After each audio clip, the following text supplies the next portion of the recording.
Never shall innocent blood be shed, yet the blood of the wicked shall flow like a river.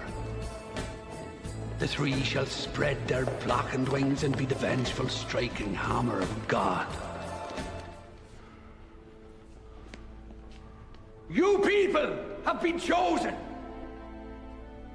to reveal our existence to the world. You will witness what happens here today, and you will tell of it later. All eyes to the front.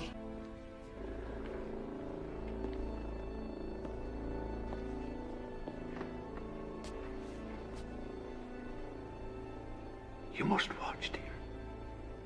It'll all be over soon.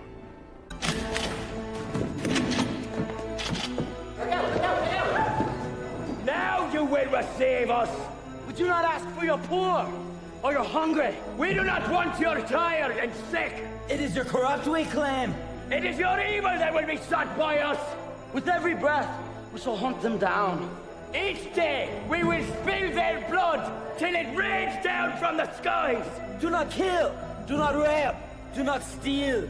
These are principles which every man of every faith can embrace. These are not polite suggestions. These are codes of behavior. And those of you that ignore them will pay the dearest cost. There are varying degrees of evil.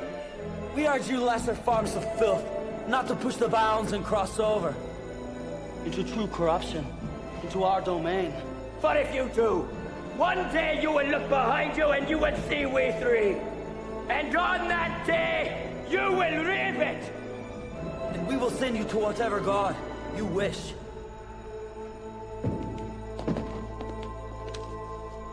And shepherds we shall be, for thee, my Lord, for thee.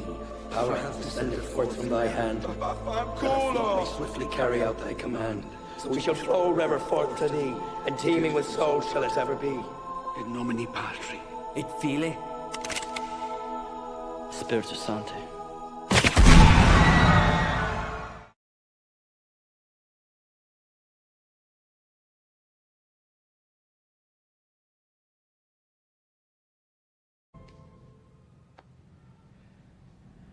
How far are we gonna take this, Star?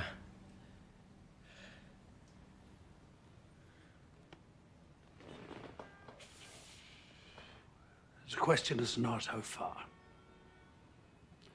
The question is, do you possess the Constitution? The depth of faith to go as far as is needed?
Hey guys, Good evening.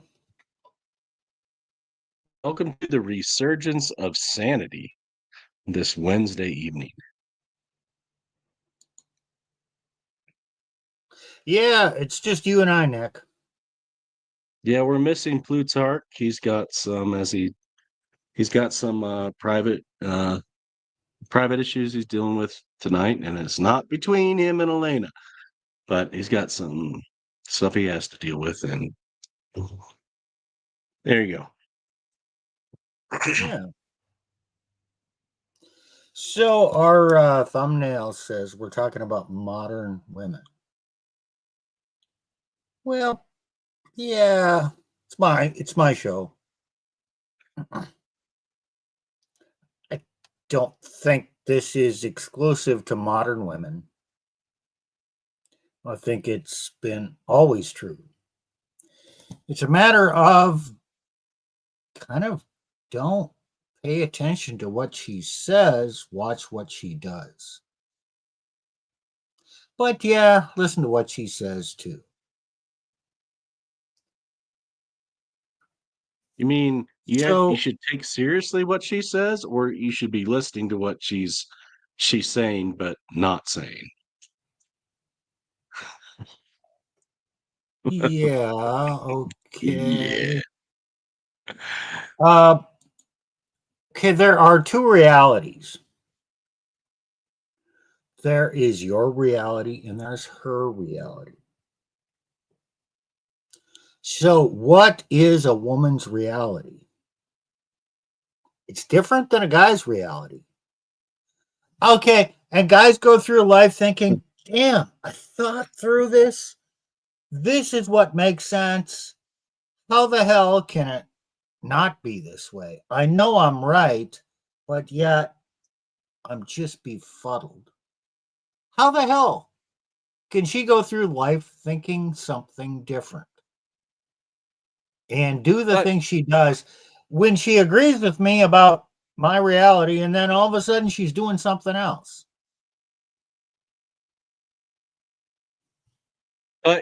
it's you just don't understand the feminine mystique, Steve.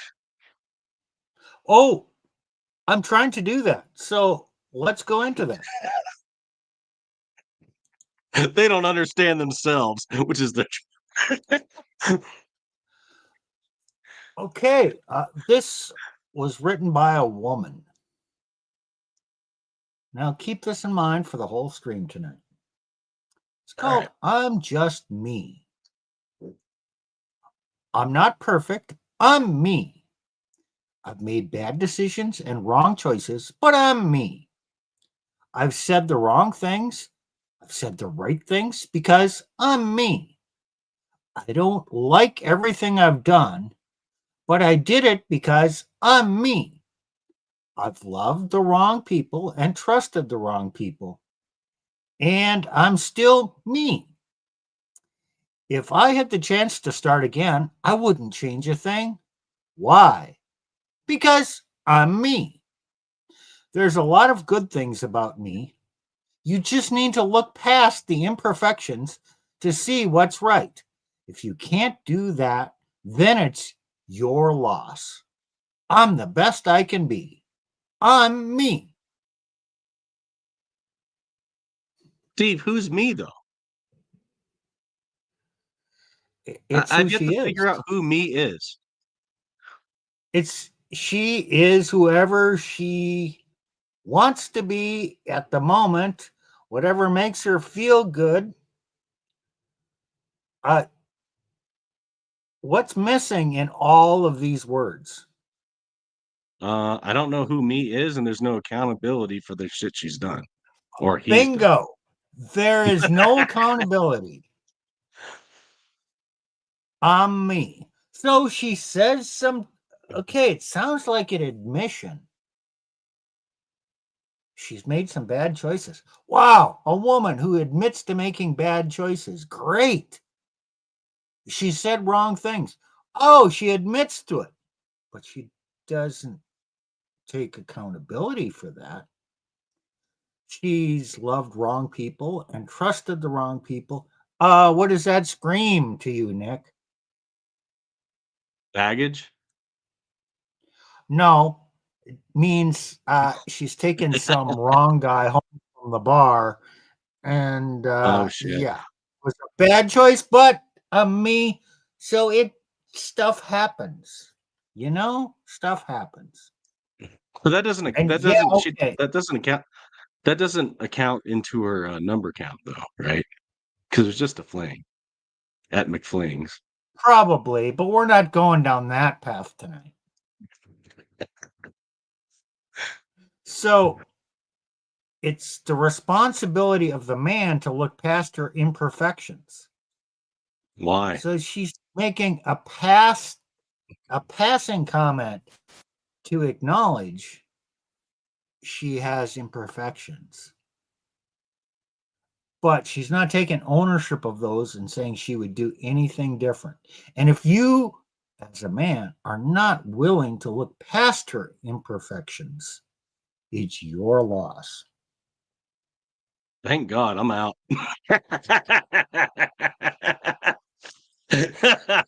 Thank you. Come again. Not come again. I'm out. Okay. Well, But does this describe? This is the modern woman. This is women historically throughout time. This hasn't changed. Nah, that's what they do. And they say, "Oh, you're just not sensitive enough. You're not understanding enough to look past my hoe phase." They won't say hoe phase, but my indiscretions, my mistakes. But will they look past yours? Hell no. Nah, they don't need to do that.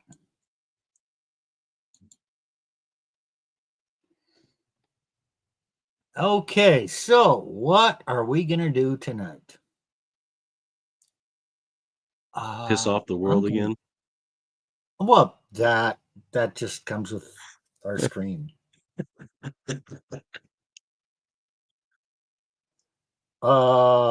Stick around because I'm exposing some personal details about myself, and it will all become clear towards the end. Life lessons that I've learned, mistakes I've made. We'll talk about them, and I want this to serve as I don't know if it's a warning, but an enlightenment for other men, especially younger men.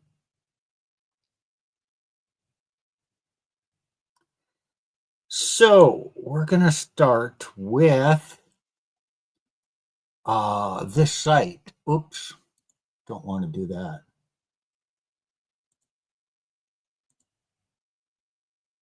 Okay. Now I'm screwing around here. Okay. We're going to go to the spearhead. What's a spearhead, Steve? That's where we're going to start. All right. Okay, so this comes from Hawaiian Libertarian. I talked about him a while ago, or a couple weeks ago. So I'm going to explain what the spearhead was. Time on the interwebs is like dog years. 6 years seems like aeons ago. And yet, it seems like it was just yesterday. We were all commenting over at Royce in DC's comment threads, developing this thing that started out as the Royce sphere and eventually spawned what is now known as the manosphere. Before Matt Forney created In Malafide, before Roosh gave us Return of Kings, and before Paul Elam and his crew gave us A Voice for Men, the eventual division between the MRA, the MGTOW, the PUA, the pro-game, and the anti-game blogospheres was their first true manosphere online magazine created by Royce in DC. Regular Wilmer that basically served as a breeding ground for all of these niches we now see in the politically correct fringes of the red pill blogosphere.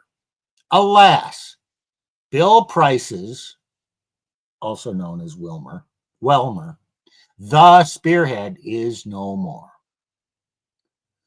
To those of you who have come across the red pill within the past 2 years, past 2 years, this was written in 2015, for those of you who have come across a red pill within the past 2 years, but do not really know the history of these fringes of the politically incorrect, reactionary corner of the interwebs, understand that many of the websites you read and comment at on a daily basis owe their existence, at least in part, to the groundwork laid by the efforts of Welmer, aka Bill Price, and the authors he assembled as regular contributors to the Manosphere, first truly collaborative effort back in 2009, as well as many of the regular readers and commentariat back in the Spearhead's heyday of rising popularity. Here's a roll call of the Spearhead's contributors over the years, some who are still going at it, and others who are no longer cited around these fringes of the web or who had blogs of their own that are now defunct. And there's a list of these. There's quite a long list, including these are Dalrock, Hawaiian libertarian, who I'm reading his stuff. I think Obsidian, he's a black guy, black manosphere blogger. Royce, the original Chateau Artiste, and others. Oh, Ramsey Paul, he's still kind of on YouTube now. Nova Seeker, he was an attorney, smart guy who very Christian. Durden and Donovan are on there too. Yeah. Paul Elam. Okay. Yep. Okay, now, first one, Black and German. That's Alti at Traditional Christianity, a woman. Okay, we're going to go down. Okay, this one, Hestia. That's a woman. Laura Grace Robbins. That's a woman. Fag Jones, aka Lena S. That's a woman.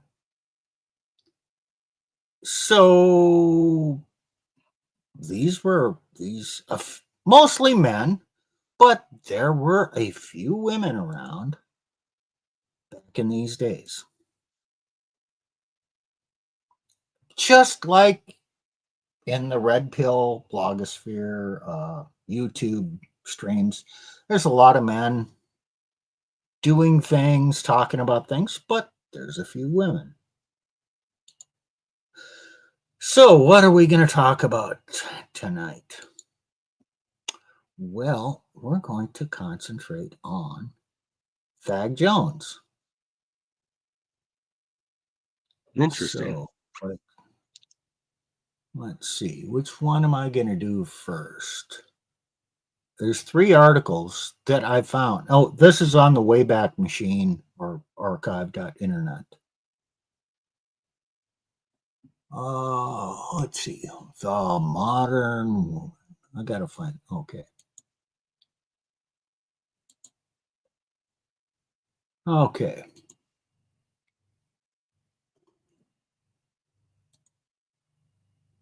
Okay. This was written by a woman. In 2010. So we're going to examine, October 10th, 2010. So remember, the theme is what women say versus what women do. So let me read this post. Fag says, I made a comment here and and there's a link, and was asked if I could expand on it in article form. So these are some thoughts on the way women work and about how we cause our own problems in relationships with men. I've been reading some of the pickup artist blogs, and they seem to have good insight into how women work, and that has helped me open my eyes quite a bit. So I must give credit where it's due.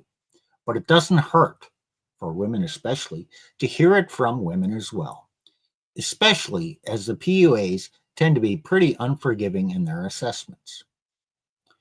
This also expands on an earlier post on this topic. One commenter said the following: he may even stray on his wife, but normally when he does, he still feels a strong bond to his wife. To which I respond, this is the problematic part for most women, I think. On one hand, we do want a man that other women find attractive. On the other, we want him all to ourselves. It is a bit of a double bind, because if we perceive a man as not arousing sexual interest in other women, he stops arousing it in us. But when we see that he does arouse other women, we get insanely jealous. I guess that's the sexual value part of how we work, and why women fight over a man with a higher perceived sexual value. Not to mention how PUAs work us. To take it a little further, this is something I think most women have struggled with, and in defining what is and what isn't cheating, because it hurts when some other woman has the attention of the man you are with. There's just no way around that unless you date or marry someone no one else wants. Then, of course, you're back to the old problem that you don't want him either. I don't know what the answer is besides suffering in silence, which seems to most of us kind of tragic and unfair, not to mention unfashionably stoic. Fighting about it won't resolve it, though. So somehow, all that's left is to accept a certain level of imperfection. If we could attain perfection, we would instantly become bored anyway. We also have to fight the urge to make a man into a project. What were you going to say? Oh, I just said, oh shit. Damn, it's like damned if you do and damned if you don't. They'll never be happy. Okay, and this is a woman. Outline. Yeah. Okay, I'll continue. We all know what happens with that. If we are successful in remaking him, we find him too malleable and therefore unattractive and not manly enough. If we do not succeed, we come to a crossroads at which we will have to decide what it is we really want. What we say we want means nothing. It's what we do that counts. Women need to look at what and who they do in order to get a clear picture of what drives them without rationalizing their bad boy complex. The ideal beta male. That's too much thinking. Oh. Okay, we're going to touch on that later. The ideal beta male most women describe as what they want is definitely practical, good for long-term stability, and so on. But they are in denial of their basic sexual natures if they claim to find that a major turn on. For the good beta male, no doubt, this can be very painful, probably more so than the tendency for men to have a wandering eye that can be painful to a decent woman, because it speaks to the core of who he is, not just his physical attractiveness. There is a difference between reasonable and unreasonable expectations, and women have a whole lot of unreasonable expectations. I find it necessary to say, before I'm accused of excusing a man's infidelity, that it is reasonable to expect in a contracted relationship, marriage, or some agreement that the relationship is exclusive and long term, that each partner stay faithful to one another, and that there is enough trust and comfort that each partner feels he or she can admit to the temptations and simply air them without fear of attack. Oh, yeah. Yeah. Guys, yeah, please admit your temptations to women. See how that No, works. no. So pause that. So a girl, right? She has her celebrity crush, right? She wants the cheating pass if she ever gets the opportunity to sleep with her fantasy guy, right? Sure. Does she give And him he that pass? no. She expects her male to give her that pass, she but women, they say the shit they should actually just fucking excuse my language, but repent. Like she's still holding off on the freaking fantasy that she can sleep with, that NFL player, that baseball player that comes into town and sleep with him one night and just resume her life. Remember the poem, Nick. It's just me. She's made bad choices, she's made good choices, and it's on you to accept her imperfections. And No. if you don't, that's your loss. Yep, glad to lose it.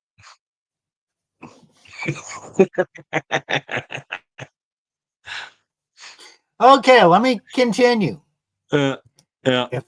If that means someone has to be left alone for a cooling off period before reasonable discussion can resume, that's what needs to happen. Wait, stop. Yeah. Cooling off period? You mean sleeping around? No, cooling off is moving apart. And then when you come back together, there's going to be a reasonable discussion. No, that never happens. She's sleeping around. Okay, you can have that side. What I'm going to say is there will never be a reasonable discussion. They both could be true. Okay. Okay, she continues. I'm also not saying nice betas are doomed. It's a matter, I think, of women being more honest with themselves, at which I can already hear some of you scoffing. Nick? Exactly. In order that they might make better decisions based on desire for long-term stability. Wait a minute. Women making better decisions ever for long-term stability? Are you buying this? No, the hoe phase is over. Okay. That's what that means most of the time. Okay. Well, she continues. It's not like men don't do this. Do you really think they never get an urge to stray and find some novelty? But that's just it. The desire for novelty is also innate in humans, and to an extent, we live in a culture that relentlessly encourages novelty seeking through consumerism and affairs. The success of Ashley Madison being a prime example. One point to remember that no relationship is going to be perfect, whatever that might mean. There's an old Zen tradition, I believe, where even in painting a room, a part is left unpainted so as to represent the imperfection of life. It's hard to get over the romantic desire for an all-encompassing relationship in which two people are like soulmates, for whom there is no other, and maybe it's futile to try. But that can only go so far, and there is always an element of choosing to make a person into one's animus amina. The All right, shine stop there. This always wears. Steve, that's what Okay. we call one-itis. Okay. You think you're soulmates. He or she's just the one for you. There's nobody else. That's one-itis. It's a bunch of bull crap. No, it's usually the romantic males that think that there is the one, and they will never cheat or do anything to sacrifice that relationship to the one. And usually when a man does that, he can so sacrifice everything else in his life for that other woman, for that woman, right? And then she'll end up despising him, disrespecting him, rejecting him. And he's like, "But she's the one." Meanwhile, she might be getting attention from other men. I guess that could happen, Nick. Could happen. It does happen. Okay, I'll continue. The shine always wears off after the initial bonding stage of a relationship. And that's where a certain amount of work is needed. Not spirit crushing, consent, dissection, and discussion, but just some effort, which might just be the effort it takes to be quiet and non judgmental, to just enjoy each other's presence in silence. Okay. This is the woman saying, yeah, the shine wears off after the euphoria of the bonding stage. And then work is needed and blah, blah, blah, discussion. Yeah, yeah, yeah. Okay. There will be times where we get a bit lazy and the effort comes in pulling ourselves out of that. Like the woman's going to pull herself out of her funk. Okay. It's the same in every aspect of life. Work gets boring, child rearing gets tedious, but it's up to us to lift ourselves up somehow. This requires a capacity for forgiveness and a lack of hubris that so many of today's women lack completely. I'll agree with that statement. Okay. We have been trained by the feminist establishment to believe we deserve to have our every ridiculous desire and whim fulfilled. You can have it all just for breathing in humility and just for breathing. Humility and submission are seen as dirty words. Instead, True. we tend to live by the maxim, get even.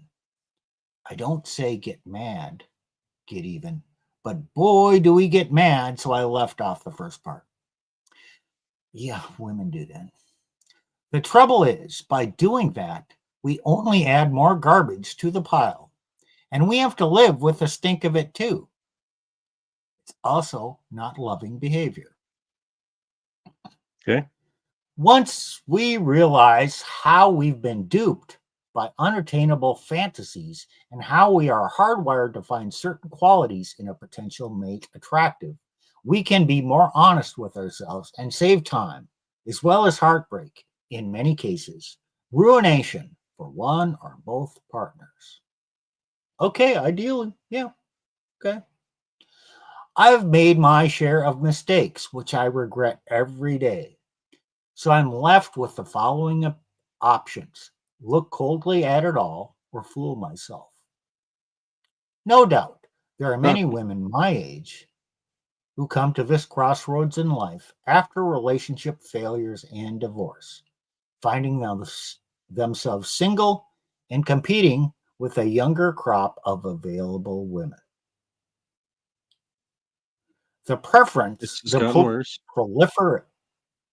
the proliferation of cougar fare speaks to that.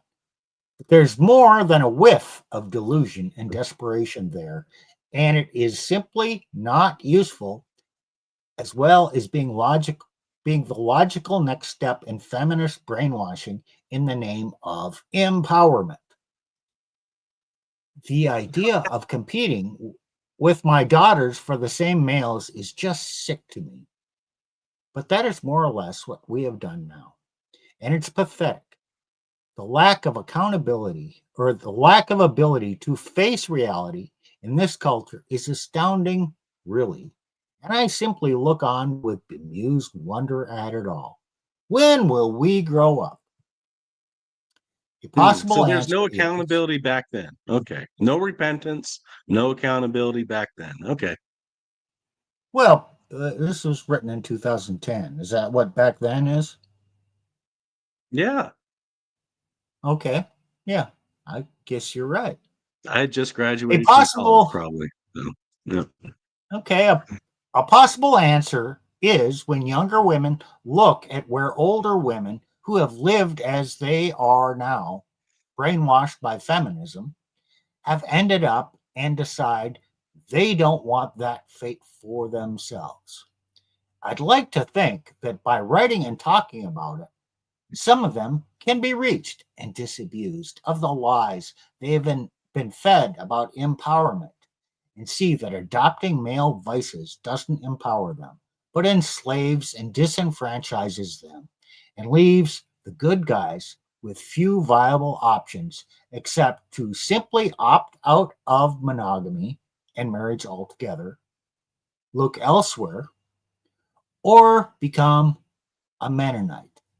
Stoic resistance is a hard sell in our current culture, but it is something worth bringing up and thinking about because what we're doing now is clearly not working. It's still not working. So, Nick, remember, this is a woman. Yeah. What do you think of her overall view on things? Overall, if it was just a woman I met and she was saying these things, I'm like, man, she's got a pretty good head on her shoulders. That's kind of attractive.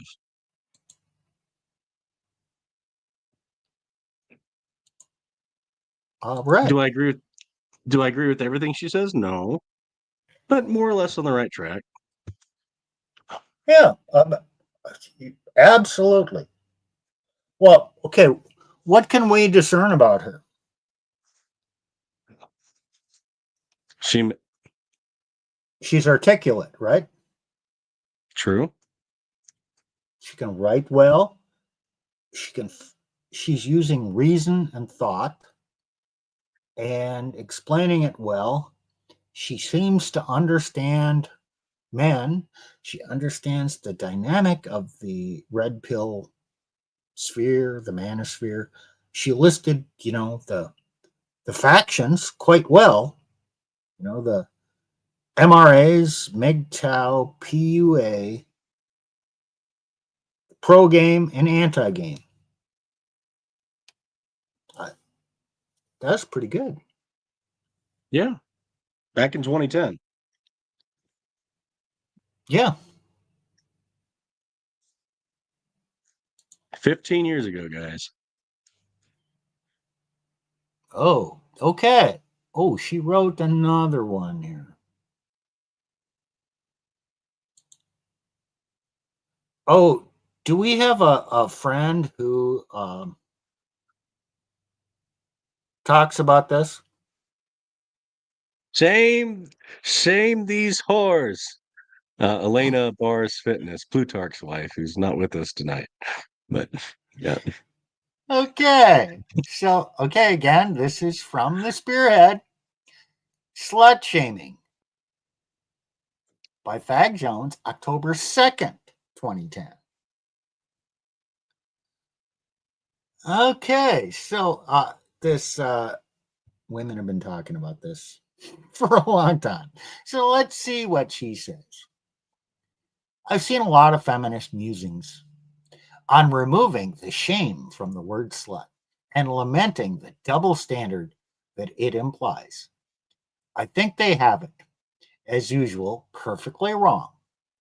Once you remove the feelings of shame from slutdom, you're ruined. The fact that some feminists are trying to reclaim and defang the word slut shows there is at least some shame attached to it. I think it should have more than it does, because this is the root of the problem with the disintegration of the family and the way we are as a society, slipping into Sodom and Gomorrah kind of world where anything goes. Oh, I'm sorry, did I use the Bible as a guilt trip? Okay, let me rephrase for the literally challenged. Living like apes in the trees is not good for the human spirit, for human creativity, for a higher minded life. The notion that shame is a bad thing and of itself is what drives this impulse. Certain words have been branded as negative and therefore bad, as if everything negative is bad.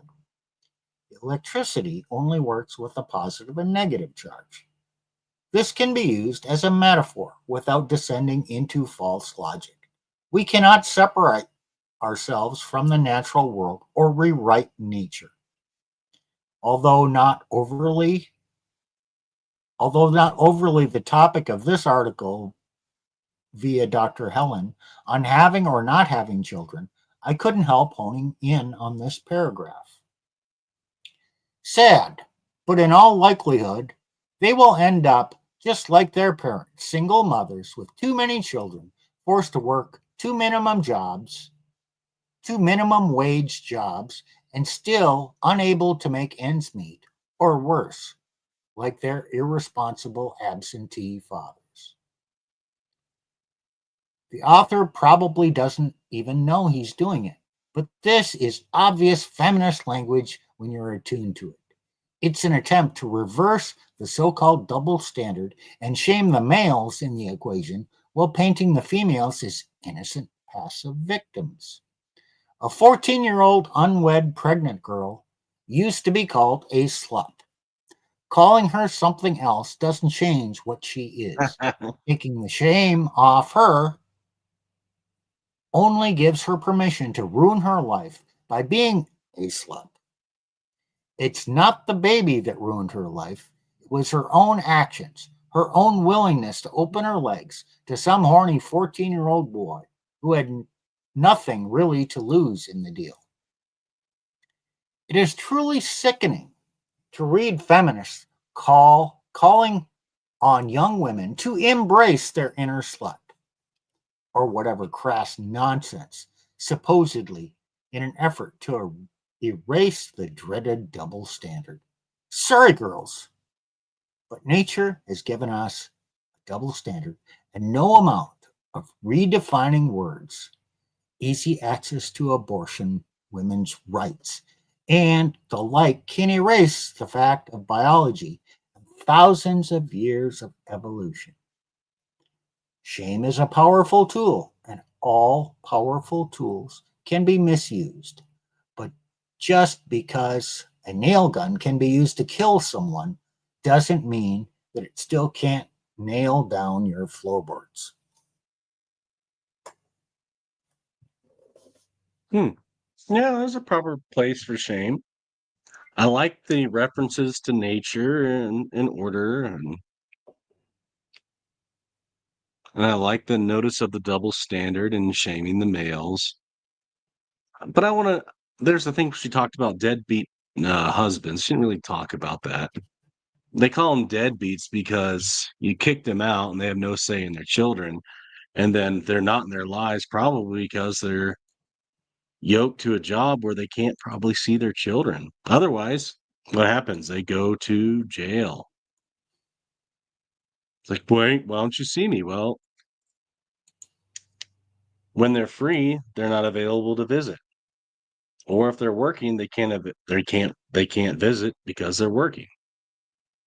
These men are screwed. But on the whole, I like the Yeah. article. Okay, you know what? I like what this woman says too. I like it a lot.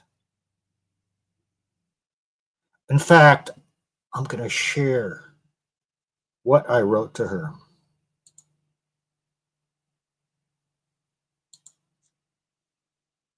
First comment. This was me. Oh, when is that? October 10th, 2010. The beauty found in the mind of some women beyond 30 eclipses the fleeting superficial beauty of lean bodies found among 20-somethings. Of course, poundage and cougarness can negate this truism. And then I said, wisdom from a man closer to 50 than 40.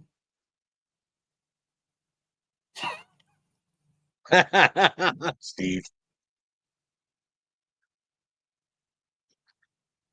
So what do you have to say about my comment, Nick? Were you opening? Yes. Yeah. Is it kind of true? Yeah, kind of. Was it totally true? I don't know.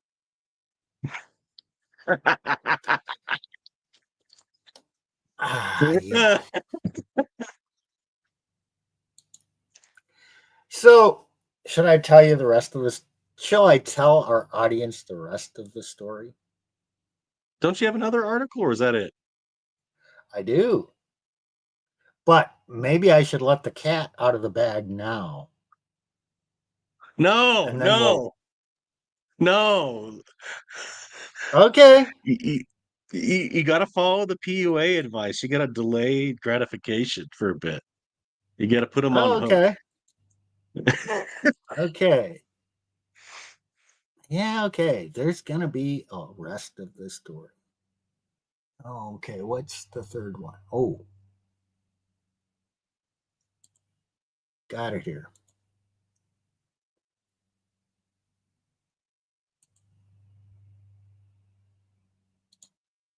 Okay, we're back. Okay, these were the three articles that Thad put on here.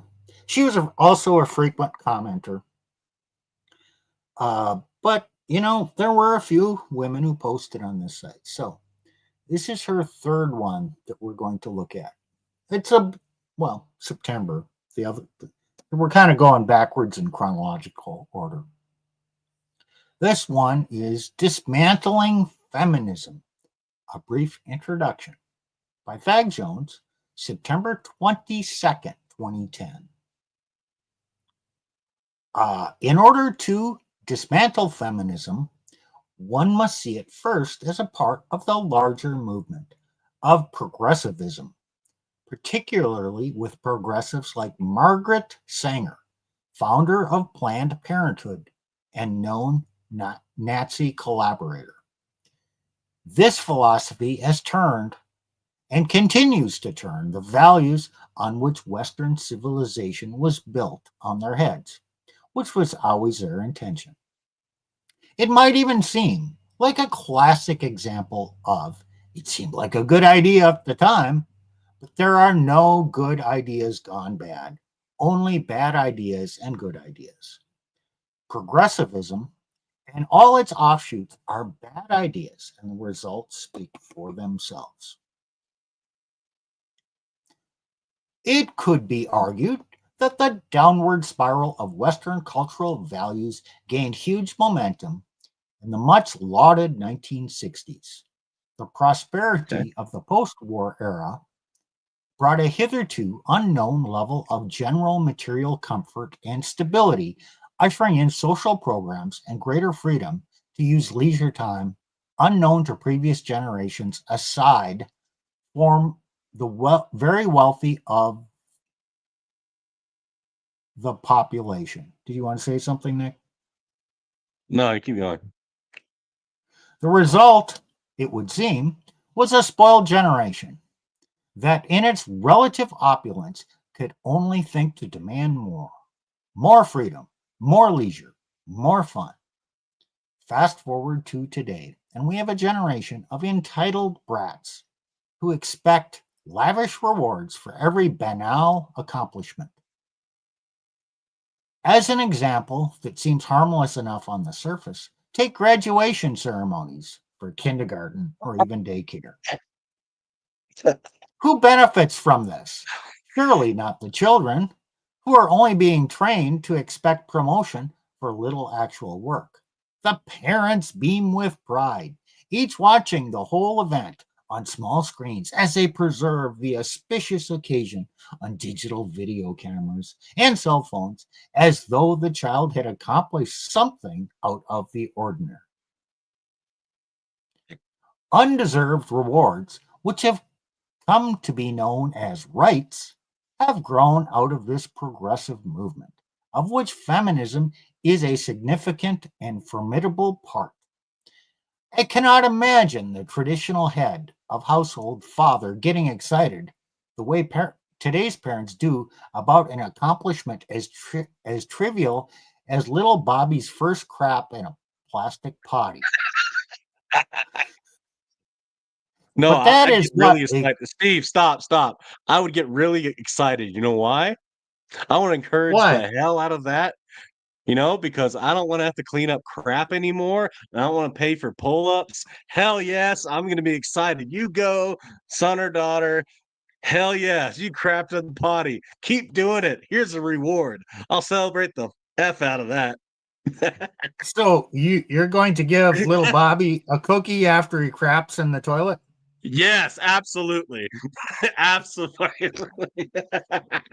Because I don't want to have to clean that up again. Not the kindergarten. Screw that. The kindergarten graduation could take a hike. But yeah, crap into the pot, hell yes. That is what a good many parents do now, because little Bobby has a right to feel good about himself, also known as self-esteem. That squishy psychobabble nonsense that tells us we should always reward ourselves highly, no matter what losers we might be.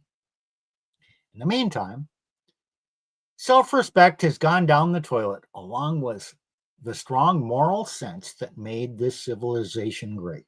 Like cash payments for good grades, many young people today expect rewards for doing something that should be its own reward and that should be done anyway. Along with the rise of the concept of self-esteem has come explicit permission to do whatever one wants, because if one has self-esteem, one regards one's self favorably, no matter what abomination one becomes. Everything becomes a route to empowerment in this culture of unearned rewards and no responsibility. When a person is taught that he, and I use he as a neutral pronoun, much to the chagrin of feminists.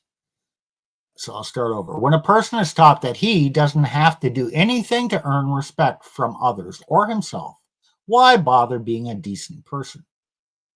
Why bother struggling through mistakes when you can just have an abortion? So what comes next is the disintegration of the family unit, because people aren't feeling fulfilled enough within the confines of marriage and need to find themselves. That was an aside. So what comes next? So I'll start over and leave that out. So what comes next is a disintegration of the family unit and the total devaluation of human life. Of course, the irony is that now that so many women have been duped by feminism, women are, on the whole, less happy now than ever, thanks to all these wonderful changes that have taken place. Government schools have been dumbed down to a shameful degree. Single parent, usually mom, families are so normal now that girls grow up thinking it's a viable life choice to stay single and reproduce. The right to choose. Choose what? The color of the drapes. The right to choose is an unquestionable stance within feminism, and all the traditionally female realms, sewing, cooking, are sneered at by the enlightened sisterhood. Because of that, we are more dependent than ever on the state and corporations to provide for us what a family used to be able to provide for itself. Man, that was brilliant, Steve. Right there. That was actually really I well think written. she's on target. Yeah. All this feminist, progressivist brainwashing has rendered us slaves, units of production without value. Where reproduction is concerned, formerly a key motivation for family life, we are all disposable. A woman can get sperm from a sperm bank or a one night stand, or easily dispose of her husband or unborn offspring, should they be inconvenient to her, thereby making man and child disposable, and woman not much more than a free whore and a maker of replacement units that she can ship off to daycare at 6 weeks old to be paid for by the state. Perhaps the undeserved praise we lavish on our children is a subconscious effort to make up for the way we've killed our collective spirit. We make children disposable, then treat the ones we keep like little snowflakes so they never quite grow a spine. Wash, rinse, repeat. Looking into the future, it is bleak indeed if this tragedy isn't changed. It will take a great effort to change it, and it won't happen overnight. Heck, it may never happen for all I know. But that doesn't mean we should sit back and watch it all crumble. In a world where some mothers think nothing of pole dancing lessons for kids, we are headed for nothing but lewdness and vulgarity. The movie, Idiocracy, doesn't look all that far-fetched, which is a sad statement indeed. Dang, this sounds like a smart lady that kind of knew the crap that was going on with women's bullshit, with modern women bullshit, right? Dang. She even Absolutely. she she makes a lot of the same points you and I make. Even quoting that movie Right. Idiocracy. Dang. Well, talking about the movie Idiocracy. Wow. Hey, Nick, if you came across a woman like this, okay, you haven't seen a picture or anything, but she sound intriguing.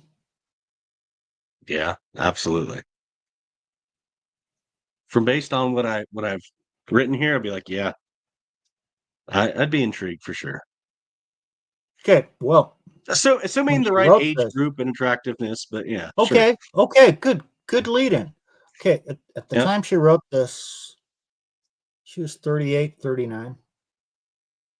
Okay. She's a year or two older than me. Wow. Okay. Okay. Divorced. Oh,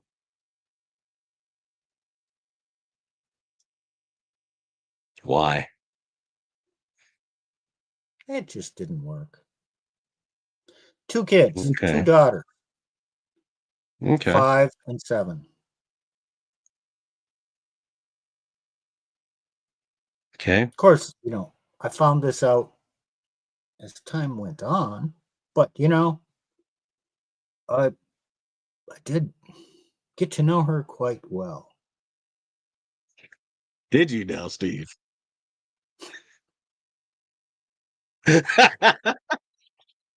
Oh, so you were putting your Mac on, as Shu Tai said in the previous article.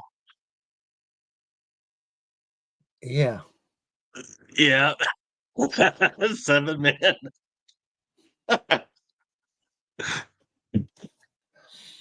Not now. Now should I tell him the rest of the story? Yeah, go for it. So this is modern women for you guys. There's what she says and there's what she does. Just remember that. Hey, I married this woman. Repeat that. I married this woman.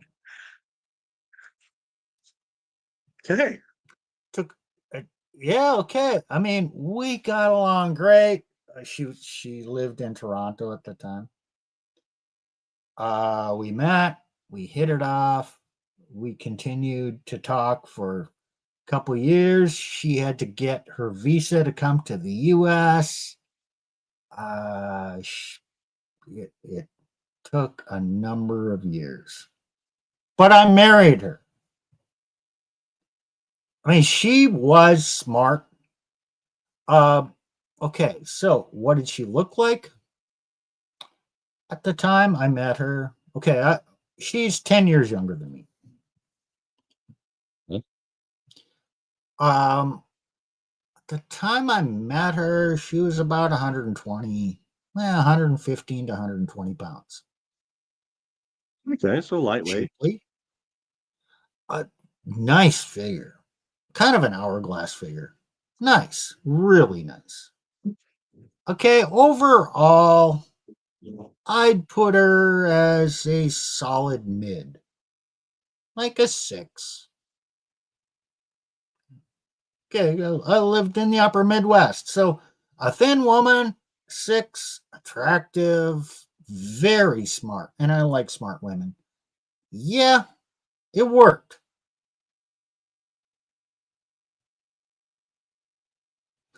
And I tell you what, we had a pretty good marriage for a while. For a time.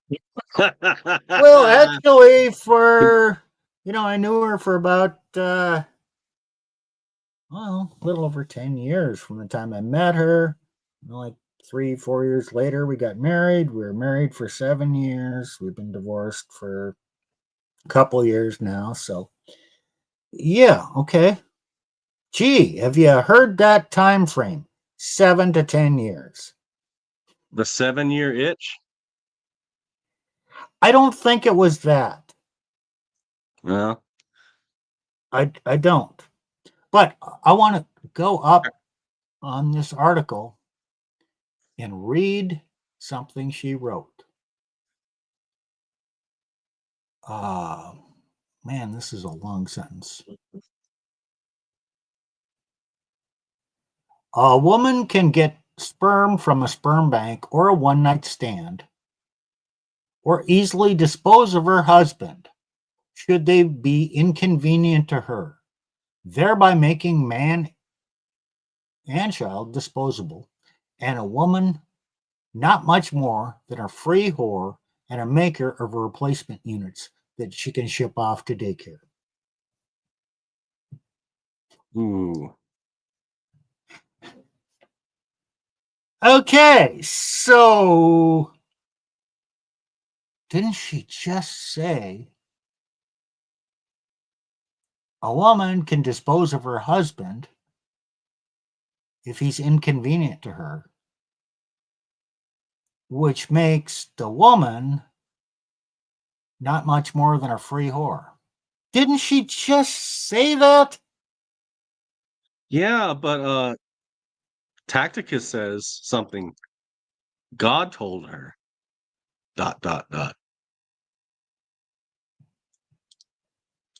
Maybe she couldn't handle you. Maybe.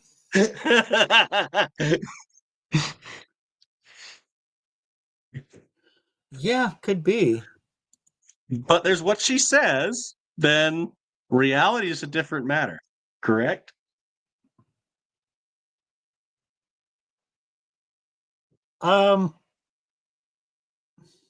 Kind of. So let's see. I won't. You know what? We've been at this an hour. I have a special treat tonight. Before we go on to our commentary and the rest of the story, we're going to have an intermission.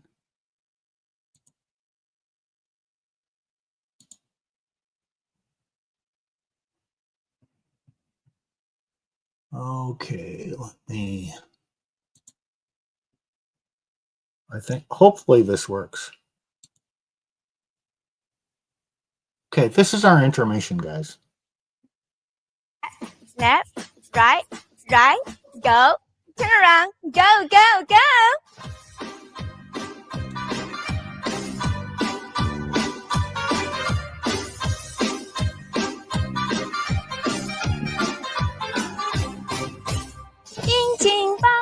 Franos, Helens, Gary, Box, many old parts in my warehouse. They are very beautiful.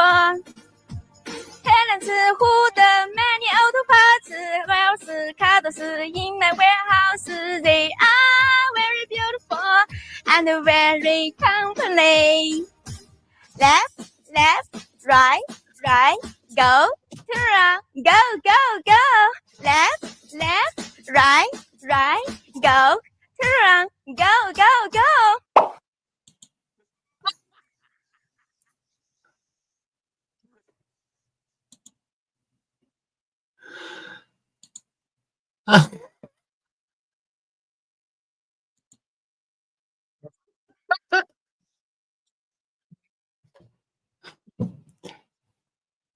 Oh,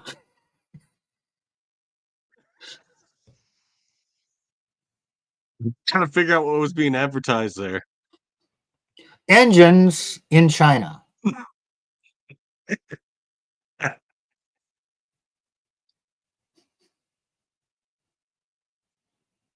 Oh, Hey, how does this relate to the topic? Nick, how does it relate? there's a lot of auto parts, but I was focused on her bunch of dumb shit. Uh, okay, let me explain. Auto parts and engines is the man's world. And then we bring in a woman and she talks about some stuff. And, yeah, okay.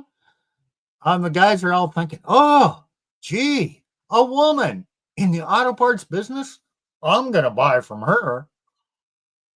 A woman entering a man's space gets attention. No shit. Nothing new under the sun.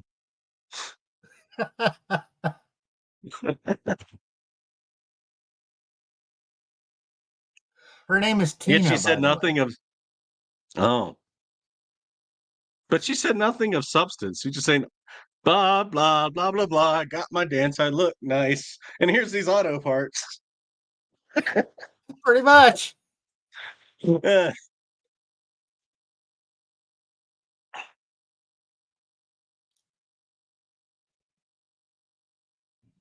So, so does this relate back to last week a bit about queen bees and the RP manosphere, where they really don't add anything of substance? They can repeat good truths, and a man will listen. Is like, gee, that sounds good. This woman sounds good. yes, exactly. But I'm going to take this to the topic of vetting. Okay. Okay, we've talked about the importance of vetting a woman. And so, okay, men, even without the topic of vetting, they're looking for a good woman, whatever that means in their mind. So the guys in the red pill, the manosphere, are looking for a good woman. And we've been so inundated, and now we're so aware of the general woman's behavior that a woman comes in the manosphere and she's saying all the right things. Wow, here's a woman that gets it. Yep. Okay, well, she might be a queen bee. She might be a lesser queen bee. But by this analogy, pretty much any woman that enters the manosphere is going to get a following. she's going to get attention, right? Yeah, pretty much. He just doesn't have to be fat, pretty much. Right. So, okay, I liked this woman. I interacted with her. I was alpha enough to get her attention. No, I wasn't gushing like that comment all the time because I said that comment and then I go, oh shit. And so I was silent for a number of days after that. So I wasn't a complete simp, but you throw something out and you disappear. Okay, I guess that got me over that faux pas, if you want to consider it that. And then I moved jobs. So I was kind of out of the sphere for a number of days. And she started asking around where I was. And at the time, I was Oh, commenting under the name CSPB. I think on her blog, she even wrote a post, CSPB, where are you?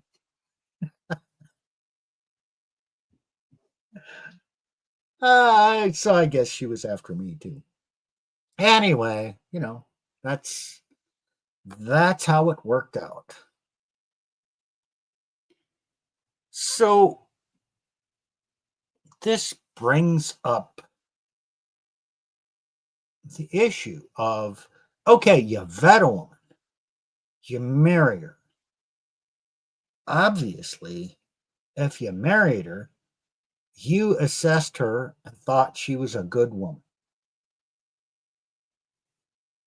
yeah. Been there, done that. And I did. And we talked about the necessity of marriage. It's really not necessary. She was willing to just have a long-term relationship, but it wasn't possible because she was from Canada. So in order for her to emigrate to the US, we needed to get married. But we had a lot of talks about that. And she talked, okay, there was a term back in those days, frivorce. It's like frivolous divorce to contraction, a frivorce. Right. And, we talked about the women who do these frivorces and take men to the cleaners and all that. She thought it was a horrendously bad thing to do. And so we were in agreement. Okay, a woman. Okay, she's a good woman. Yes, she made a mistake her first marriage. Yeah, she had 2 kids with the guy, but they were within marriage, and yeah, people make mistakes. And in the process, she was non-Christian, and during this process, she converted to Catholicism. Was baptized, confirmed, accepted into the church, the whole works. So she was taking her faith seriously. And to my knowledge, she still does. So, okay, other than the fact that she's divorced and 2 kids, single mother, didn't seem like there was any red flags. You missed the first red flag. Which was what? Single mother. Well, I mentioned that, yeah. I mean, Why I would knew, single and she mother? even knew that was a detriment. Yeah. Okay, but I don't think I it was, wasn't talked as much back then in the manosphere, though. It was not it as was big talked deal as it about. was. She even wrote about that, and she discussed that, and she knew her chances were pretty slim because she was a single mother. Okay. But okay, I was 49. Okay. What the fuck is a 49-year-old man gonna do? Yeah, your options He's are doing limited. pretty well to get a woman 10 years younger than her. Hey, my first wife was 3 years older than me. I traded for a new model, 13 years younger, Right. and was a whole hell of a lot more fun. Can I just leave it at that? Well, we've listened to you for a while, Steve. I think we have an idea of what you think is more fun. Oh, okay. Look, a man wants three things, 4 words. What's your phrase? RSVP, respect, sexual variety, and peace. She gave you sexual variety. She gave me respect at the beginning. Yes. Yeah. Number 2. And peace, it was mostly peaceful because we didn't argue. Okay. So how the hell did this go bad? She So got bored. what makes a good woman go bad? The sisterhood, Maybe. boredom, regret, Uh, the mask she wears. You don't really love the real me. Well, you never told me who the okay. real you was. You're getting Yeah. close. Okay. Okay. A good woman goes bad by the act of rebellion. Oh, like since the beginning. Okay. How in the garden, Eve. Was Eve created as a good woman? Yeah, Okay. She rebelled. correct. Okay. So you can find a good woman and she can rebel and go bad. That doesn't necessarily mean the guy picked wrong. Maybe he did. Maybe I missed some red flags or saw the red flags and said, this time it's going to work anyway. Maybe I made a good choice and it still went bad. Maybe I made a bad choice and it went bad. But either one could be true. There's no guarantees. No guarantees. So, in reflection on what made it go bad or what transpired, because remember, there was no arguing. There wasn't really any signs that the marriage was going to end. And a lot of guys say that. So, Right. They're 6 months behind. I was. Yeah. At least. Yeah. Okay. Now, I could do like women do and blame it all on the other. It was all her fault. Okay. Or yeah, when a woman, he wasn't the man I thought he was. I'm just going to have to go find a better man for a future choice. Yeah. How the fuck does that work out? Because you're the same person. Okay. Well, let me tell you, after reflecting on this, what changed over the course of the marriage, which was, we're living together for about 7 years. And you've heard this before. Betaization. Betaization by 1,000 concessions. Yeah, guys, just relax. Okay, I mean, I showed you how I had to pursue this woman, use game and all that to win her, import her. It took a lot of effort, and I was on top of my game. And then, oh damn, she's a good woman. I got a good one, and you kind of relax and you just get down to life. Well, so what am I not doing? I'm not showing perseverance to manage a good woman, which requires constant leadership. You get a good woman, you still have to restrain the good woman because she's not self-governing.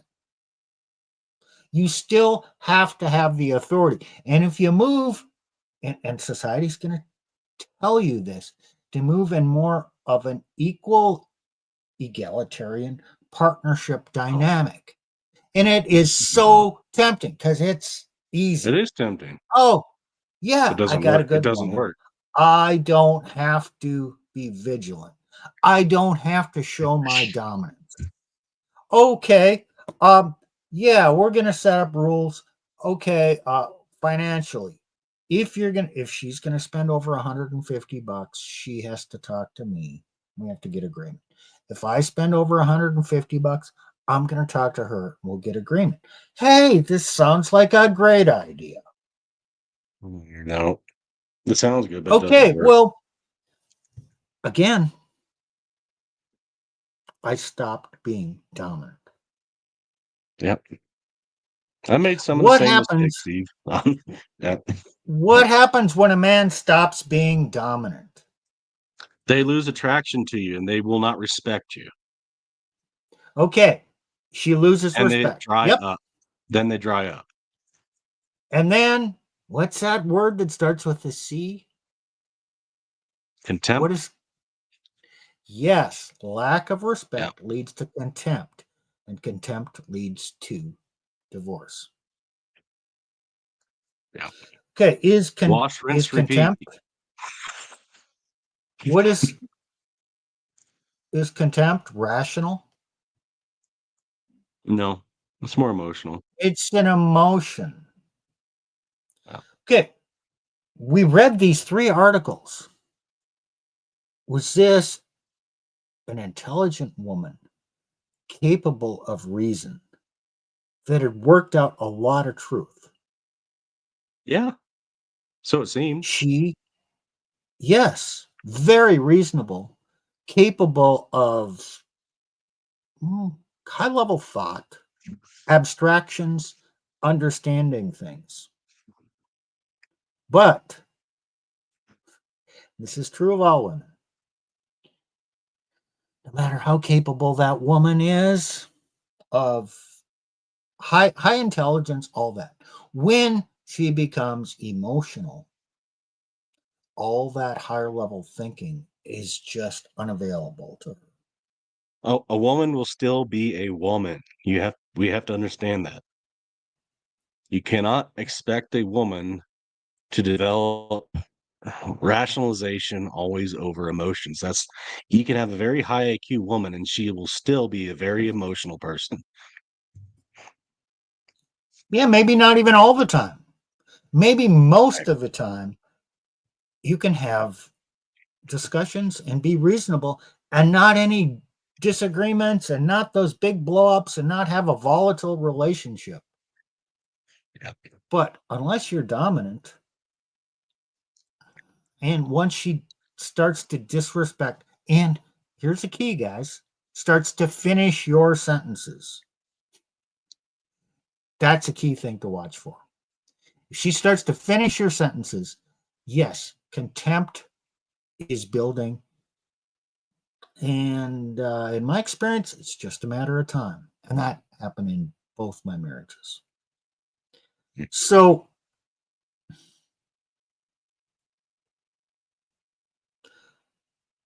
there's one other thing here.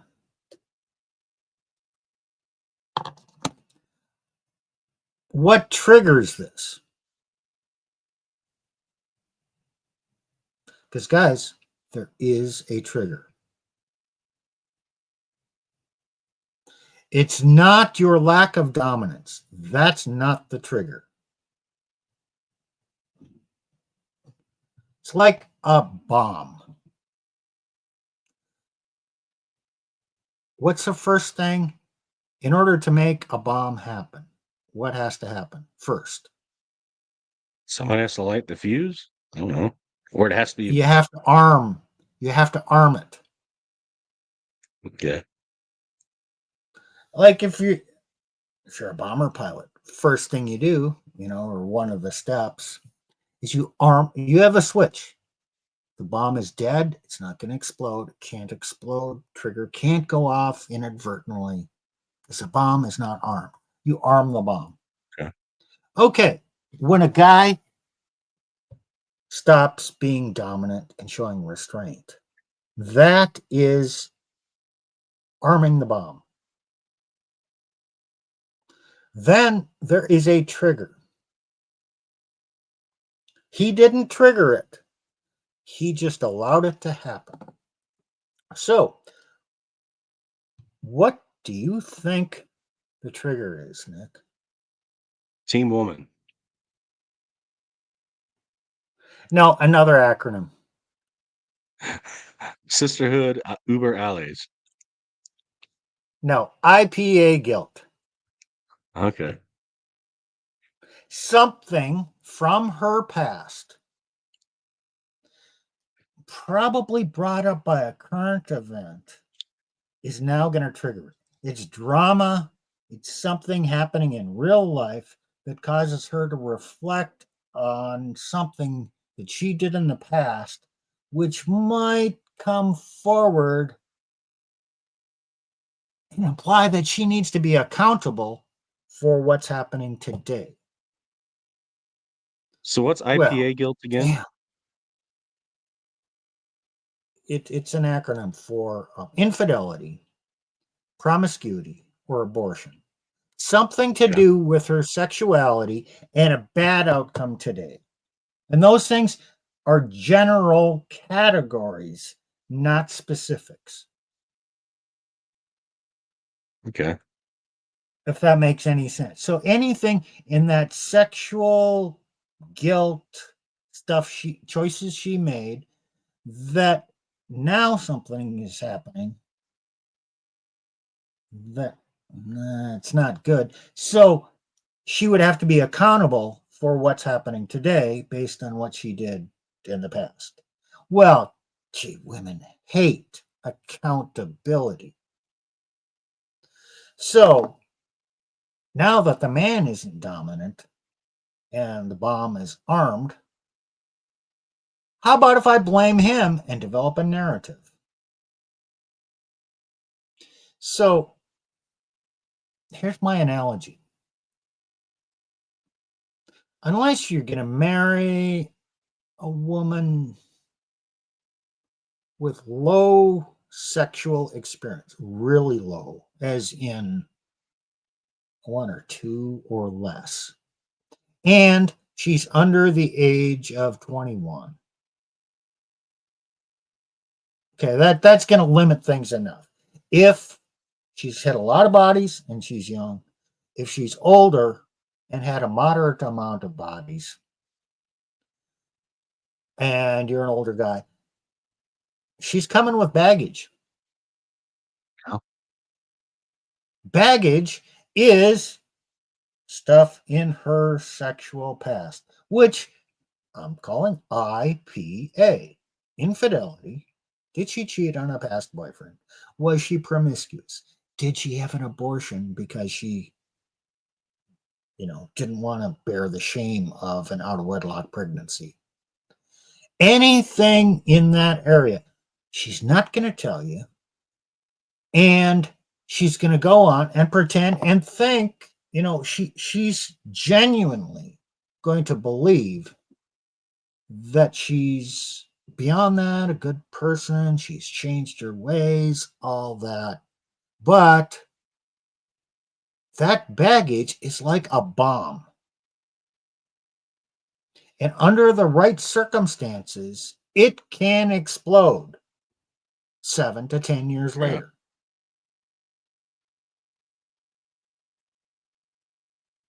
Or maybe even longer. You don't know when it's going to explode. Number one, you have to arm the bomb by not being dominant. And many men are not even dominant at the beginning of their relationship. Right. So the bomb is armed. Especially if you grew up in the Christian church and you told just to bend over backwards and Jesus better love her with all you worth and not ever admonish her, not ever tell her she's wrong.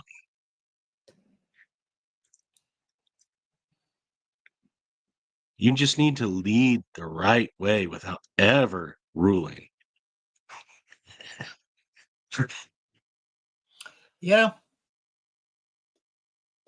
Because, there's some truths. And guys, you got to understand this. Women are not going to tell you about their full past. They're going to carry it around as guilt. Why don't they tell you? Because if they told you, they fear you wouldn't love them. Maybe you wouldn't. We don't know. So, a woman wants to be loved so badly that she will pretend to be that good woman and convince herself that she is that good woman in order to receive the love. Even so Okay, far as well, posting crap, even so far as having a manosphere blog as a woman. sure. And this is actually, you don't have to be like a queen bee, but it is a queen bee type mentality where, no, it's not every queen bee, but it's a general thing, is where you project yourself to the public and your people that you know as something, but internally you don't really know who you are, and it's a mask you're wearing. So therefore Maybe, but I tell you, maybe Nick, women can convince themselves that their mask is the new real them. That's really who they are now. yeah. I mean, they fully believe that that's who they are. And I think they are right. It really is who they are. Until the trigger comes along and they're forced to take accountability for something preceding this new persona. Or, man, I married a beta and he just doesn't rock my world.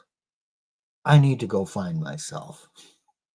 She misses the excitement of the past. There is all kinds of triggers, guys. There is no way that you can marry a woman or even have a long-term commitment with a woman and know her secret baggage and be guaranteed it's not going to blow up your life.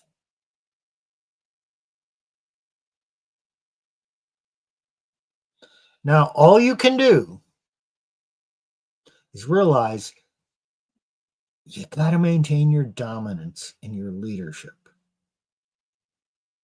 and teach her over time that when she does wrong, she has to tell you, yeah, there might be some repercussions, but you still love her. Okay, that is reinforcing. Okay, you do wrong. Yeah, I understand. Here's the penalty, and I still love you. That kind of sets their mind at ease a little bit. Even that's no guarantee. There is no possible way you can know her past baggage and whether it'll blow up. And you dumb ass Christians who come into the church, and here's this woman who just shows up with her testimony and her conversion story about how Jesus saved her and she's a new person and blah, blah, blah. And, she's just everything you could want. And she's kind of hot too. Oh, and she loves Jesus. Uh-huh. Yeah. Is she sincere? Probably. Maybe. Maybe not. Don't know. But even if she says everything and she's telling the truth and she believes it, she still has that baggage. You mean the Jesus one didn't magically erase all her past and all her hardwiring and her box and perhaps STDs?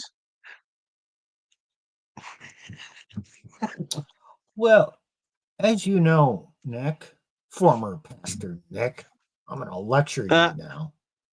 Oh, I don't go by former anymore. I told them to go take a hike. I'm still doing it. Oh, Pastor Nick. There you go. There's I'll own it now. there's two consequences to sin, right? What, hell? Two categories. No, well, there's temporal punishment, spiritual consequences and temporal consequences. True. So you can confess, be forgiven.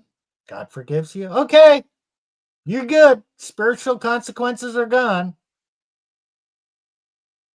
It does not mean the temporal consequences of your past behavior automatically evaporate. So, you Christians, okay, yeah, God can forgive her. Great. And I'm all in favor of that. Got no problem with that. God absolutely did the right thing, and I agree with God.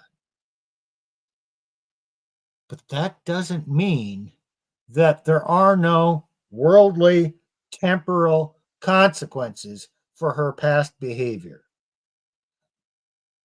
Whether it's repercussions that show up now or Correct. or longings that she's no longer getting. Or, So, okay, Steve, another factor here. Go ahead. I'm just going to say that there's a reason. I think God was right in the Old Testament, especially when they had certain purity requirements of the women that men were marrying and expected, and they had blankets of proof, the night after, so that they knew that they had a woman that would, you can't hedge against everything, but you can hedge against a lot if you're her first and her only. Okay. There's not a lot of Sure. baggage. Okay. Is it Yep. perfect? No. Yep. Is it perfect? No. Was it perfect back then? No. Great. But you had a lot more stable families, marriages than you do now. Right. And I fully advocate for that, Nick. Right. But let's bring it down to today's world. That doesn't really exist very much. Okay, in today's world, that's Yeah. just not possible. Number If you're one. young, you might luck out, but Okay, mostly not. okay, I'm going to talk about that. If you get her before she's before she's past 20, 18, 19, yeah, it's possible.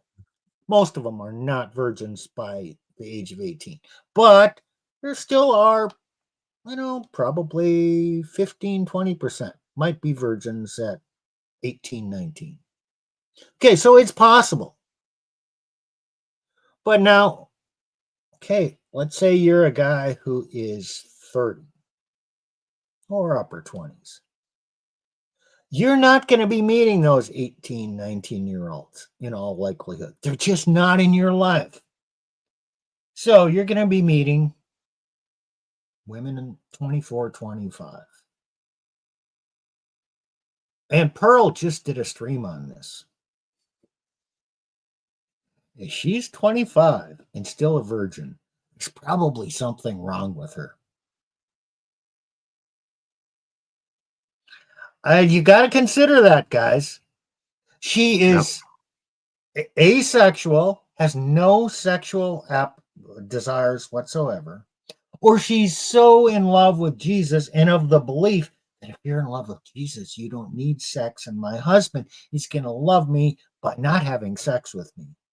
Yeah, you're not going to have a good marriage with such a woman. Run.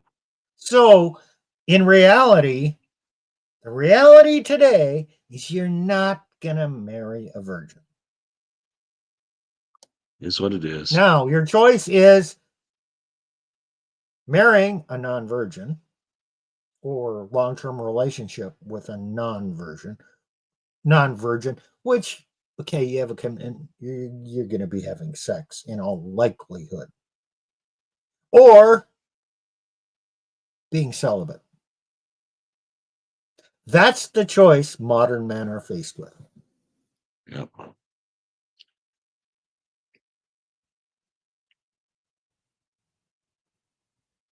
Hey, but Steve, I was celibate within my marriage. Now I'm celibate again. Hey, it's not to say women don't try. It's just like, hell no. Yeah, I'm kind of at that point. So my Hey, lesson in this is, possibly there could be one. Who knows? But I'm not banking on it. well, okay. My lesson here might be applicable to you in the future. You might gain something. Okay, here's what Steve did. Here's how it turned out. Now, let me tell you this, or was Fag. Oh, I already said her other name, Lena S. Was she a bad woman? I don't think so. I really don't. She was a woman. She had a lot of good traits. Generally, a good woman. Then her emotions got to her. She rebelled. She made bad choices.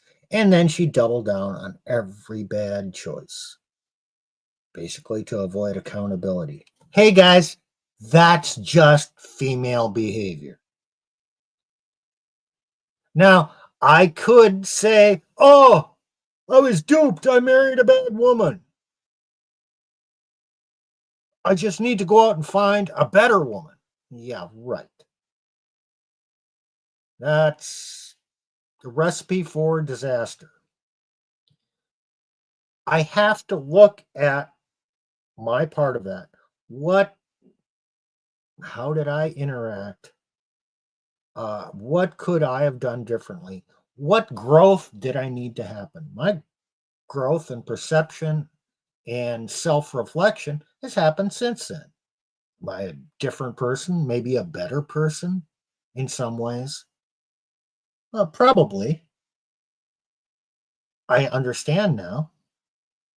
Does it mean I made a bad choice? Not necessarily, although I can't ever really say marrying a single mother is a good choice.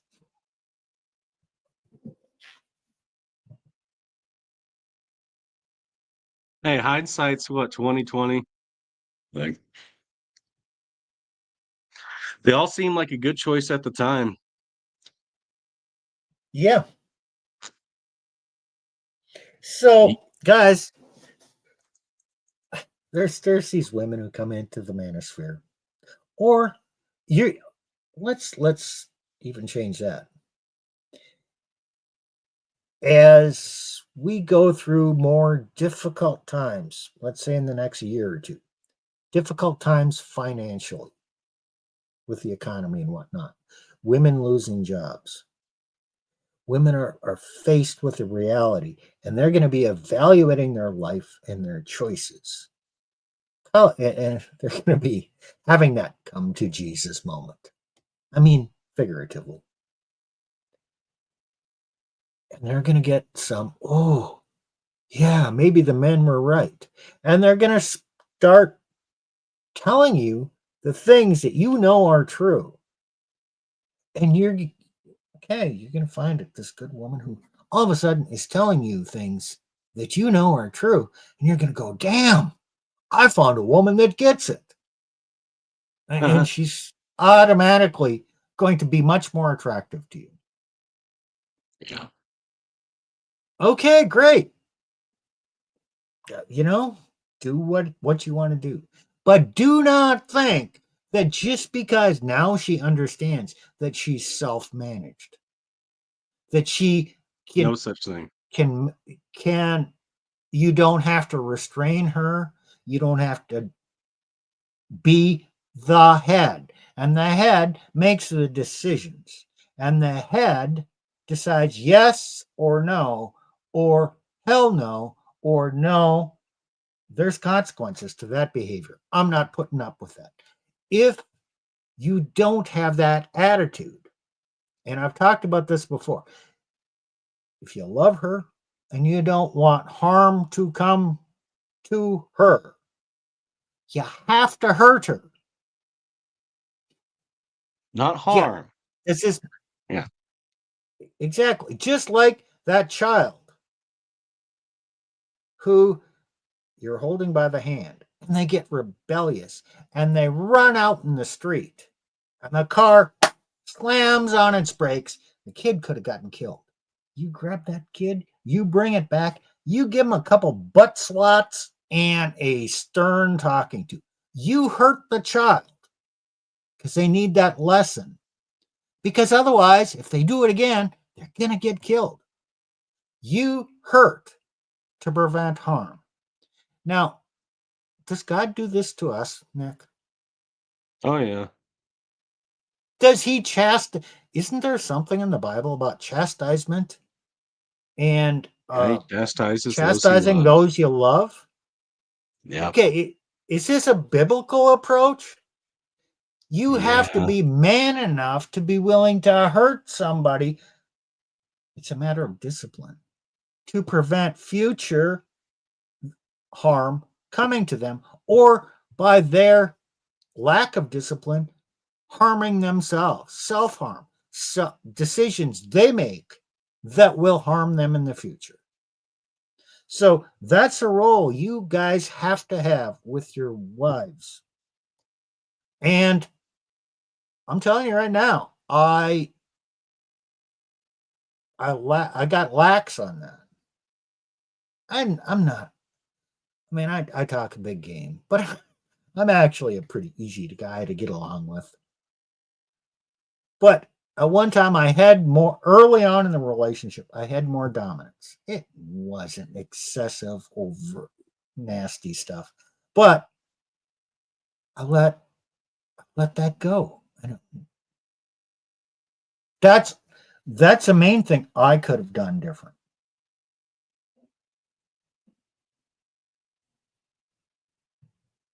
If you lose dominance, you lack frame. You enter her frame. Maybe not Right. consciously. Maybe not No, consciously. it's not conscious.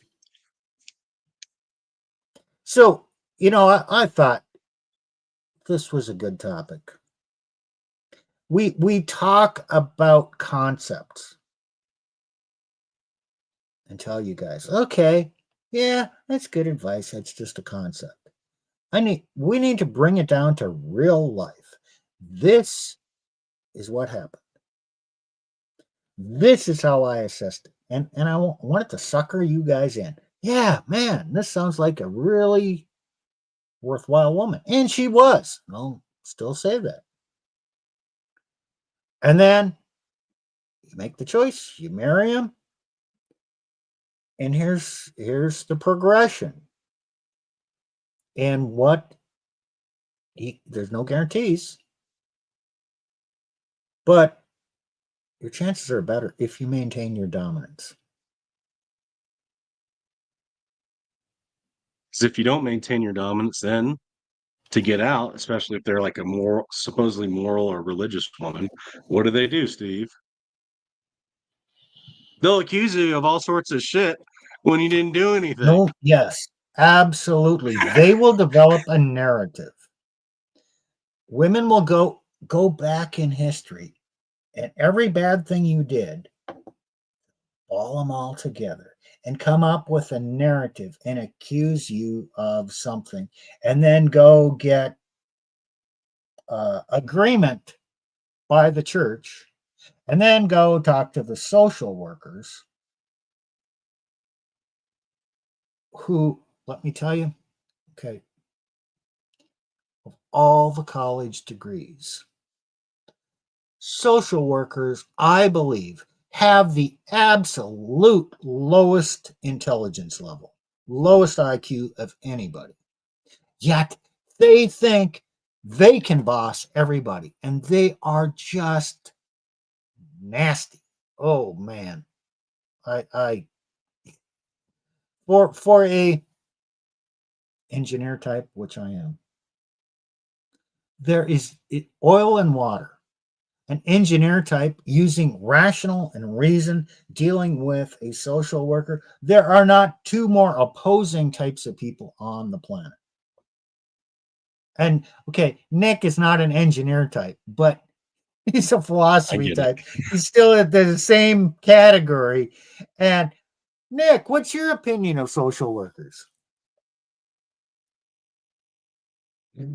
Man is bad, and here's all these things, programs for women, and fill out this paperwork. You don't need evidence, but if you feel this way, her very feelings can be used in some courts of law against you to restrain you, so you can't see restrain you from your own house, take your constitutional and natural right weapons away, and you can't see your kids. And then they evaluate you with some dumbass psych that's engraved by feminist secularism.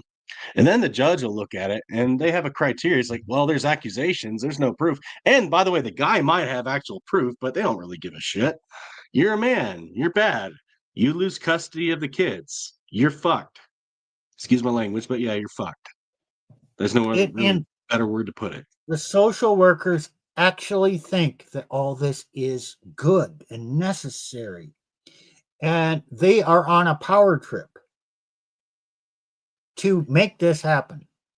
Usually they got a chip on their shoulder about some man, probably their father, more likely their father.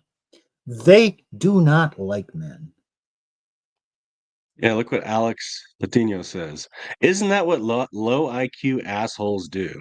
Once they think they have some type of power, they just go off the deep end. Yeah, exactly.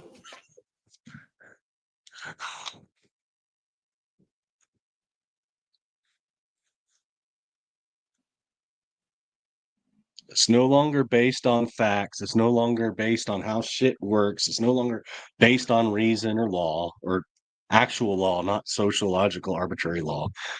The actual like natural law, constitutional law, stuff like that. It's oh, man bad. I feel threatened. Oh, I have this narrative. Oh, poor me. And then everybody's going to believe her shit contrary to actual reason. And you can be the most upstanding guy in the world, and it won't mean jack. I'll say it. I don't like cussing, but it will mean jack shit to the social worker, to the police officer, and to the courts. So we have a big, I'd say it's a big disagreement with the tradcons.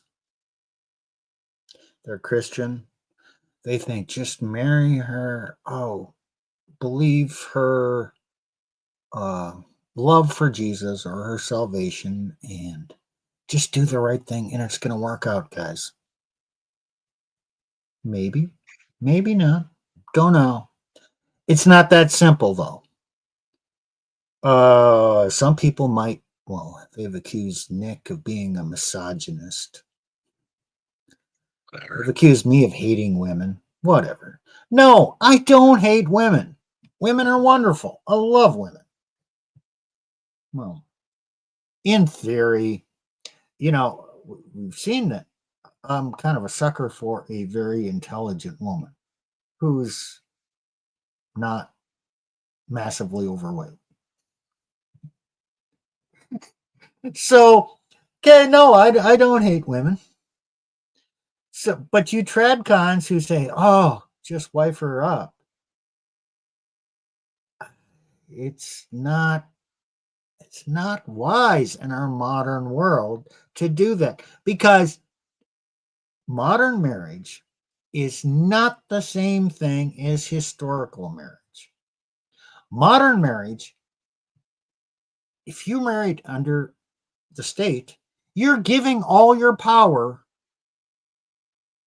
essentially to the emotions of your wife, and you're making the state the enforcement arm, which she can call in at any time. Historically, marriage never transferred the power from the husband to the wife. Right. Not the power.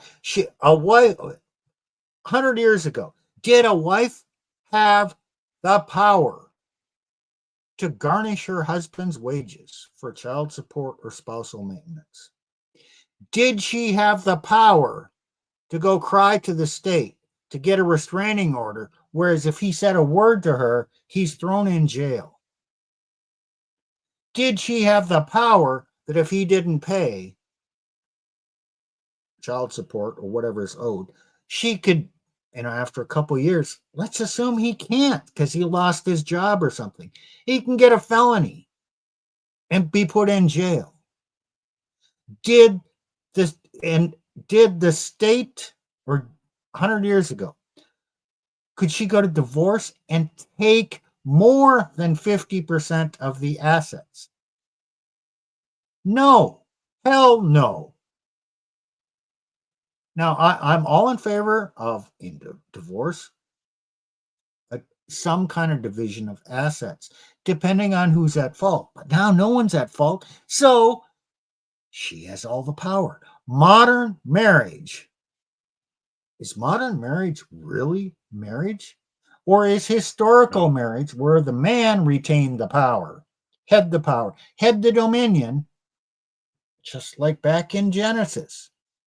In Genesis, Adam never shared dominion, the power, with Eve. Never. That's the template for marriage. You can't have historical marriage where the state government currently is involved. You can't. No, you can't. You might get lucky. So, but yeah. So this, I'm not telling you guys anything you don't know.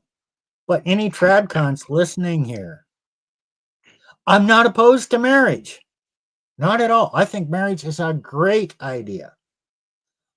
But I'm adamantly opposed to modern marriage. Because modern marriage is an inversion of historical marriage. Modern marriage is really anti-marriage. What did Robert Louis Dabney call modern marriage? Vagrant concubinage.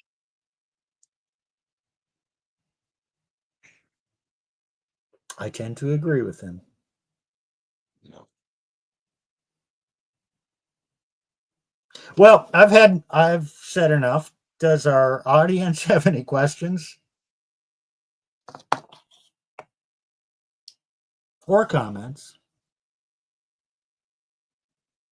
As Alex says, I've come to the realization that if one party needs child support to assist in children's survival, then custody should go 100% to the one who makes the most money. It should go to the father.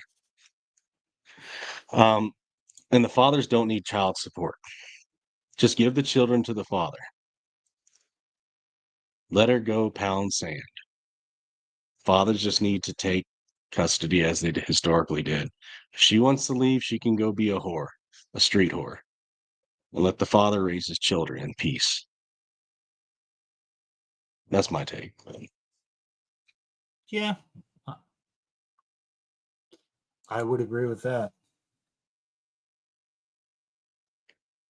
Yeah, historically, children belong to the father.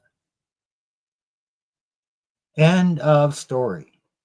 They didn't belong to the father and the mother. They belong to the father. Period. End. Right. And if he wanted them to belong to the mother, then she should have never gotten married. You know what they called those children? Bastards.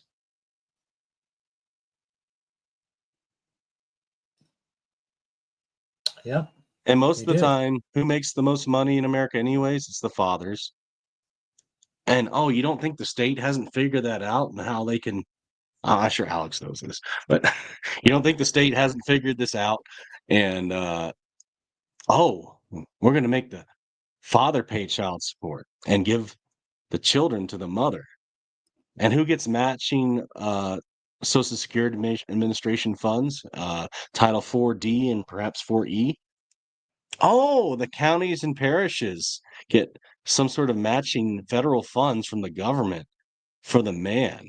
So the more the man has to pay, who makes more money, where does that money come from, Nick? The government is enriched. The fathers and the taxpayers. No.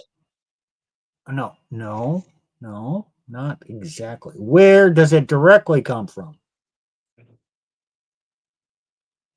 The fathers? The Social Security Fund. Okay. They're dipping into your retirement to pay money to the counties to extract money from men. So when it comes time for your retirement, it's been sucked and siphoned off. There's less money for your retirement. And all men and all women somewhere down the road are going to suffer the consequences of this money being sucked out of there for destruction of the family purposes. Yeah, you Christians, that you're encouraging this. Oh, yes, we got to care about the women. Yeah, okay, thanks. You're contributing by giving a portion of your retirement to support these women who are divorcing their guys. Thanks.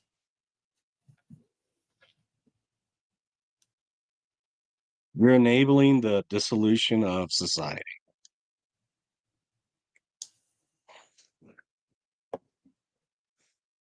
So let me tell you, you can have the most trad woman, you can have the red pill woman. And you can actually even do everything right, and she still might leave you. You could make a mistake. I made mistakes. Steve made mistakes. And the state will support them all the way to screw you over and enable women to continue to destroy society and destroy families because you cannot out alpha the state. And women know this. Well, one other truth here, Nick. And you cannot reason with an emotional woman that has contempt for you. True.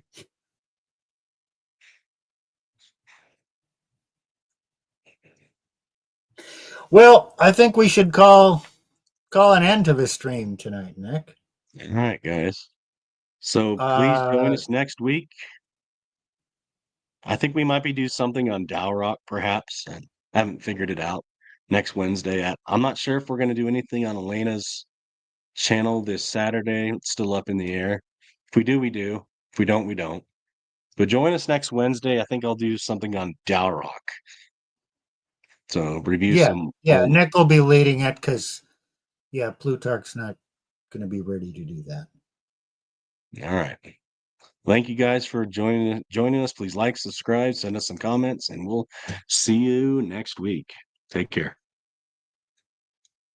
Bye.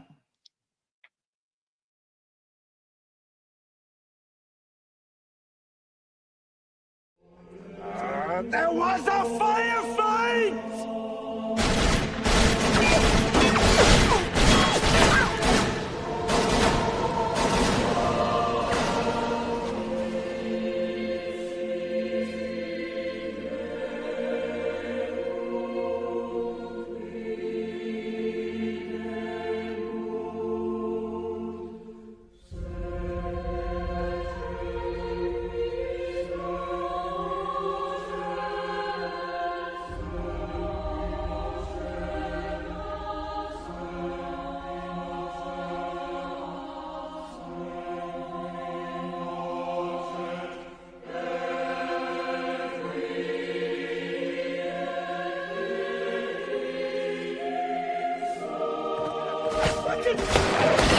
Son of a bitch!